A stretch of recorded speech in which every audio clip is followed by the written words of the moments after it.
नमस्ते। आज हम लोग जानेंगे क्लास 9th की मेरे संग की औरतें पाठ का सारांश। तो आइए देखते हैं। मेरे संग की औरतें मृदुला गर्ग जी का एक संस्मरण है।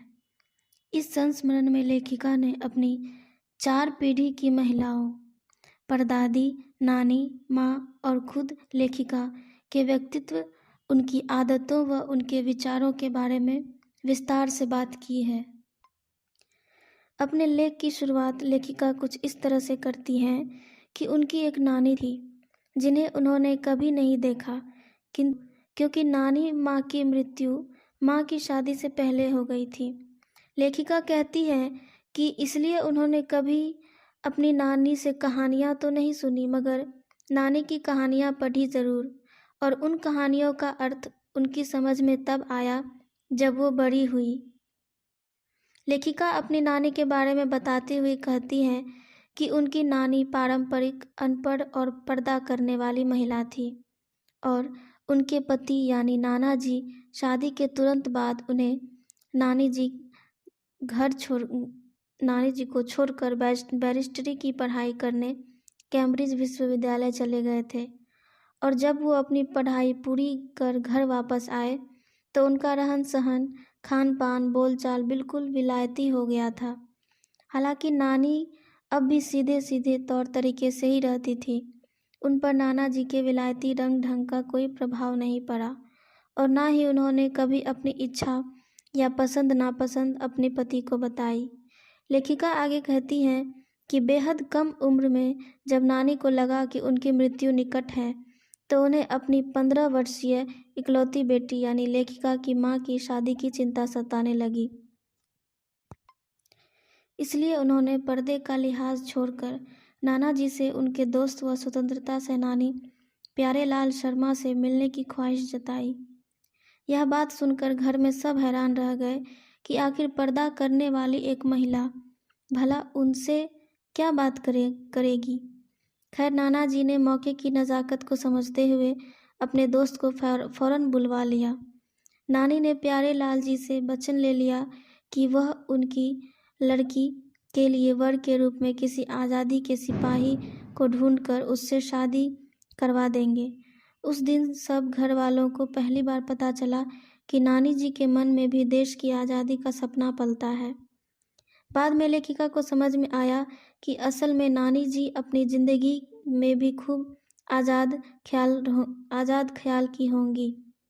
हालांकि उन्होंने कभी नाना जी की ज़िंदगी में कोई दखल तो नहीं दिया, पर अपनी ज़िंदगी को भी वे अपने ढंग से पूरी आज़ादी के साथ जीती थी।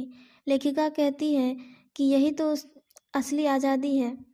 खैर, लेखिका की माँ की शादी एक ऐसे पढ़े लिखे लड़के से हुई जिसे आज़ादी के आंदोलन में हिस्सा लेने के अपराध में ICS की परीक्षा में बैठने से रोक दिया और जिसके पास कोई पुश्तैनी ज़मीन जायदाद भी नहीं थी। और लेखिका की माँ अपनी माँ और गांधी जी के सिद्धांतों के चक्कर में सादा जीवन, उच्च विचार रखने को मजबूर हो गई।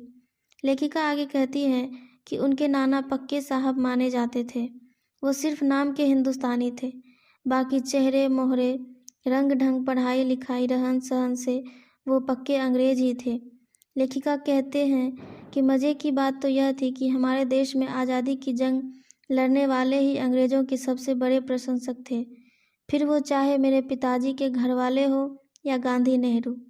लेखिका की माँ खादी की साड़ी पहनती थी जो उन्हें ढंग से पहनने नहीं आती थी। लेखिका कहती हैं कि उन्होंने अपनी माँ को आम भारतीय माँओं के जैसा कभी नहीं देखा, क्योंकि वह घर परिवार और बच्चों पर कोई खास ध्यान नहीं देती थी। घर में पिताजी माँ की जगह काम कर लिया करते थे। लेखिका की माँ को पुस्तकें पढ़ने और संगीत सुनने का शौक था, जो वह बिस्तर में लेटे लेटे करती थी। हाँ, उनमें 2 गुण अवश्य थे। पहला, वह कभी झूठ नहीं बोलती थी और दूसरा, वह लोगों की गोपनीय बातों को अपने तक ही सीमित रखती थी। इसी कारण उन्हें घर और बाहर दोनों जगह आदर व सम्मान मिलता था। लेखिका आगे कहती हैं कि उन्हें सब कुछ करने की आज़ादी थी। उसी आज़ादी का फ़ायदा उठाकर 6 भाई बहनों में से 3 बहनों और इकलौते भाई ने लेखन का कार्य शुरू किया। लेखिका कहती हैं कि उनकी परदादी को भी लीक से हटकर चलने का बहुत शौक था। जब लेखिका की माँ पहली बार गर्भवती हुई तो परदादी ने मंदिर जाकर पहला बच्चा लड़की होने की मन्नत मांगी थी, जिसे सुनकर परिवार के सभी लोग हक्के बक्के रह गए थे। दादी का यह मन्नत मांगने का मुख्य कारण परिवार में सभी बहुओं के पहला बच्चा बेटा ही होता आ रहा था। ईश्वर ने परदादी की मुराद पूरी की और घर में एक के बाद एक 5 कन्याएं भेज दी। इसके बाद लेखिका अपनी दादी से संबंधित एक किस्सा सुनाती है। लेखिका कहती है कि एक बार घर के सभी पुरुष सदस्य एक बारात में गए हुए थे और घर में सभी महिलाएं सज धज कर रत जगा कर रही थी। घर में काफ़ी शोर शराबा होने के कारण दादी दूसरे कमरे में जाकर सो गई। तभी एक बदकिस्मत चोर दादी के कमरे में घुस गया। उसके चलने की आहट से दादी की नींद खुल गई। दादी ने चोर को कुएं से 1 लोटा पानी लाने को कहा। चोर कुएं से पानी लेकर आया और दादी को दे दिया। दादी ने आधा लोटा पानी खुद पिया और आधा लोटा पानी चोर को पिला दिया और फिर उससे बोली कि आज से हम माँ बेटे हो गए। अब तुम चाहो तो चोरी करो या खेती करो। दादी की बात का चोर पर ऐसा असर हुआ कि चोर ने चोरी करना छोड़कर खेती करनी शुरू कर दी। 15 अगस्त 1947 को जब पूरा भारत आज़ादी के जश्न में डूबा हुआ था, तब लेखिका बीमार थी। लेखिका उस समय सिर्फ 9 साल की बच्ची थी। बहुत रोने धोने के बाद भी उसे जश्न में शामिल होने नहीं ले जाया गया। लेखिका और उसके पिताजी के अलावा घर के सभी लोग बाहर जा चुके थे। बाद में पिताजी ने उसे ब्रदर्स कारामजोव नामक उपन्यास लाकर दी। उसके बाद लेखिका उस उपन्यास को पढ़ने में व्यस्त हो गई थी और उनके पिताजी अपने कमरे में जाकर पढ़ने लगे। लेखिका कहती हैं कि यह उसकी परदादी की मन्नत का प्रभाव ही रहा होगा, तभी लड़कियां होने के बावजूद भी उनके व उनकी बहनें के मन में कभी कोई हीन भावना नहीं आई। दादी ने जिस पहली लड़की के लिए मन्नत मांगी थी वह लेखिका की बड़ी बहन मंजुला भगत थी, जिसे घर में रानी नाम से बुलाते थे। दूसरे नंबर पर खुद लेखिका यानी मृदुला गर्ग थी, जिनका घर का नाम उमा था, और तीसरे नंबर की बहन का नाम चित्रा था, जो लेखिका नहीं है। चौथे नंबर की बहन का नाम रेणु और 5वें नंबर की बहन का नाम अचला था। 5 बहनों के बाद एक भाई हुआ जिसका नाम राजीव है। लेखिका कहती है कि उनके भाई राजीव हिंदी में लिखते हैं, जबकि समय की मांग के हिसाब से अचला अंग्रेजी में लिखने लगी। लेखिका आगे कहती हैं कि सभी बहनों ने अपनी शादी अच्छे से निभाई। लेखिका शादी के बाद अपने पति के साथ बिहार के एक छोटे से कस्बे डालमिया नगर में रहने लगी। लेखिका ने वहाँ एक अजीब सी बात देखी।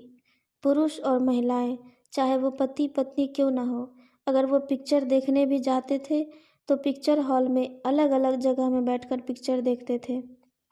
लेखिका दिल्ली से कॉलेज की नौकरी छोड़कर वहाँ पहुँची थी और नाटकों में काम करने की शौकीन थी।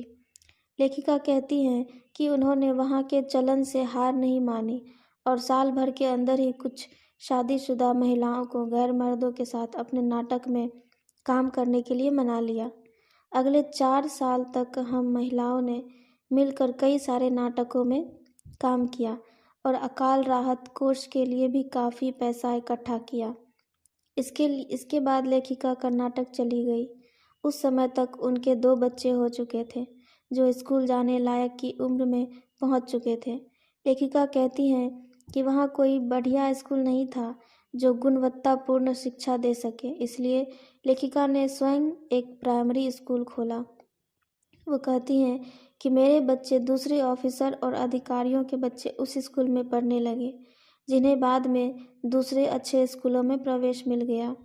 लेखिका ने स्कूल खोलकर व उसे सफलतापूर्वक चलाकर यह साबित कर दिया कि वह किसी से कम नहीं है।